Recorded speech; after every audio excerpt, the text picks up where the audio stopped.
Le sang du Seigneur Jésus se rapporte en tout premier lieu au péché et à la rédemption qui donne la vie. C'est là le domaine particulier dans lequel il exerce ses effets. Si vous étudiez la chose de près, vous verrez à quel point toute la parole de Dieu manifeste que c'est bien dans ce sens-là que le sang de Jésus exerce ses effets. Le sang se rapporte à la purification, à la rédemption et à la vie, qui est la conséquence de l'une et de l'autre.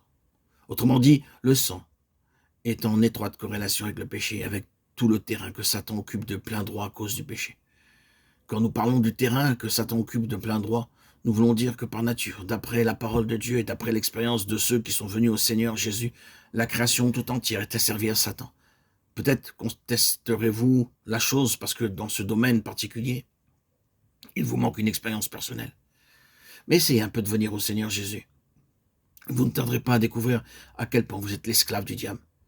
Il n'y a que les prisonniers qui cherchent à s'échapper qui peuvent réaliser qu'ils sont vraiment prisonniers. Mais ce que la parole de Dieu nous dit est vrai. Et l'expérience de tous ceux qui sont vraiment venus à Christ en est une démonstration. Toute la race humaine et la création tout entière, dans leur état naturel, sont maintenant esclaves de Satan. Mais la puissance de Satan et son autorité tiennent à une condition, et cette condition, c'est le péché. Là où se trouve du péché sous une forme quelconque, Satan exerce une autorité légitime. Et il peut de plein droit maintenir son emprise. Il tient la race, et c'est par le péché qu'il la tient. Le péché est la seule explication de cette étreinte diabolique qui se perpétue sur l'ancienne création. On peut dire que c'est la chaîne par laquelle la race tout entière est sous la puissance de Satan. C'est donc le péché qui constitue pour lui son terrain légal. Toutes les prérogatives dont il jouit de plein droit ont pour principe l'état dans lequel l'homme est tombé par son péché. Péché contre Dieu, obéissance à Satan. Le sang, donc, se rapporte au péché et à tout le terrain légalement occupé par Satan. Condamnation et mort, tels sont peut-être les mots qui qualifient le mieux cet état de fait. C'est par ces deux mots que l'apôtre, dans les 3 premiers chapitres romains, récapitule sa magnifique argumentation. Après avoir passé tous les siècles en revue, parcouru tous les domaines de l'existence humaine, après avoir tout examiné et tout passé au crible des exigences de Dieu, il finit par tout enfermer sous le péché. Il n'y a pas de juste, non pas même un seul, et par l'Esprit il prononce le verdict. Tous sont sous la condamnation et par conséquent tous sont sous la mort.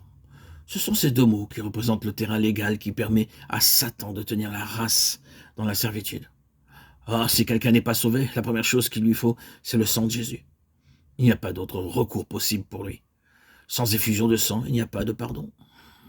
Le pécheur inconverti consciemment ou non est véritablement un esclave du diable, un prisonnier de Satan. Peut-être ne le sait-il pas, mais cela ne change rien à l'état de fait. Or, le sang de Jésus touche à cet abîme de condamnation et de mort, dans ce sens qu'il est du côté de la vie, l'instrument du rachat de la condamnation et de la mort. Reconnaître le sens et la valeur du sang de Jésus, tel est pour l'inconverti le tout premier pas du côté de la délivrance. Nous ne parviendrons jamais jusqu'à Dieu par un autre chemin. Nous aurons beau multiplier les efforts pour nous forcer un passage par une autre voie, en adoptant des habitudes chrétiennes, en poursuivant un idéal chrétien. Nous n'arriverons nulle part. Nous pourrons nous mêler à des chrétiens, passer pour chrétiens au milieu d'eux, être chrétiens aux yeux du monde. Il n'en restera pas moins que ce fait est inébranlablement établi sans qu'il y ait aucune possibilité de doute à cet égard. Aux yeux de Dieu, personne ne peut sortir du royaume de Satan pour entrer dans le royaume du Fils de son amour, sinon par le chemin du sang que Jésus-Christ a versé. Mais connaître ce fait capital, passer dessus comme on passe sur une chose sans importance, refuser de le voir, de le reconnaître, de l'accepter signifie qu'aux yeux de Dieu, quelle que soit d'ailleurs la suite des événements dans notre vie personnelle, la chose qui fait de nous un enfant de Dieu et nous délivre du royaume de Satan n'a pas eu lieu.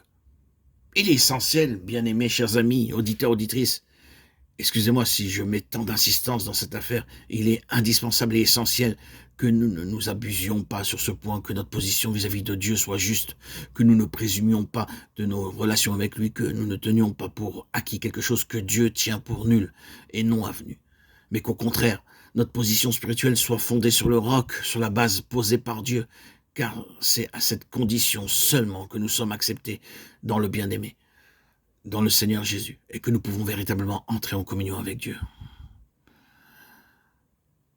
Le besoin primordial de l'inconverti, son seul refuge, c'est le sang de Jésus-Christ, le Fils de Dieu, qui a été répandu pour la rémission de nos péchés. C'est par lui que notre rédemption a été accomplie, et c'est par lui qu'elle nous demeure assurée. Oui, Jésus, ton sang précieux a lavé mon iniquité. Ce sont là les premiers rudiments de l'Évangile. C'est par là que tout commence dans nos relations avec Dieu.